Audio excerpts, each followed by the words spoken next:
ঢাকাই সিনেমার শীর্ষনায়ক শাকিব খানকে নিয়ে দুই চিত্রনায়িকা অপু বিশ্বাস ও শবনম বুবলির লড়াইয়ের কথা কারোই অজানা নয়। শাকিব পত্নী হিসেবে দুই নায়িকাই স্বামীর প্রতি এখনও ইতিবাচক মনোভাব প্রকাশ করেন। যদিও শাকিব খান বরাবরই অপু বুবলিকে নিজের জীবনের অতীত বলে মন্তব্য করে গেছেন। তবে দুই সন্তানের কারণে এখনও যোগাযোগ হয় শাকিব অপু ও শাকিব বুবলির মাঝে। সম্প্রতি ঈদের আগে একটি বেসরকারি টেলিভিশনে সাক্ষাৎকার দিয়েছেন বুবলি, যেখানে অভিনেত্রী জানিয়েছেন শাকিব খানের সঙ্গে এখনও বিবাহ বিচ্ছেদ হয়নি তার। এক্ষেত্রে দুজনেই সময় নিচ্ছেন। শুধু তাই নয়, ওই সাক্ষাৎকারে বুবলি আরও বলেছেন, শাকিব খানকে ছাড়া আর দ্বিতীয় কোনো পুরুষকে আমার জীবনে ভাবতে পারি না। বুবলির জীবনে রাজকুমার শাকিব।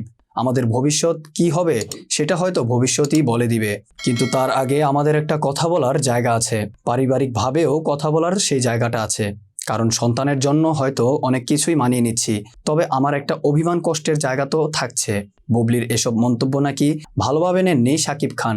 শাকিব খানের ঘনিষ্ঠজনের বরাত দিয়ে সেই প্রতিবেদনে বলা হয়েছে, বুবলির ওই সাক্ষাৎকারের পর শাকিব বলেছেন, এদের কোনো কাজ নেই, আমি তো সবকিছু আগেই পরিষ্কার করে দিয়েছি, তবুও কেন নতুন করে এসব বিষয় নিয়ে ইস্যু বানায়। এদিকে বুবলির ওই সাক্ষাৎকারের পর নাকি অভিমান করেছেন অপু বিশ্বাস। সম্প্রতি সময়ে শাকিব খান ও তার পরিবারের সঙ্গে এই নায়িকার সম্পর্ক বেশ ভালো।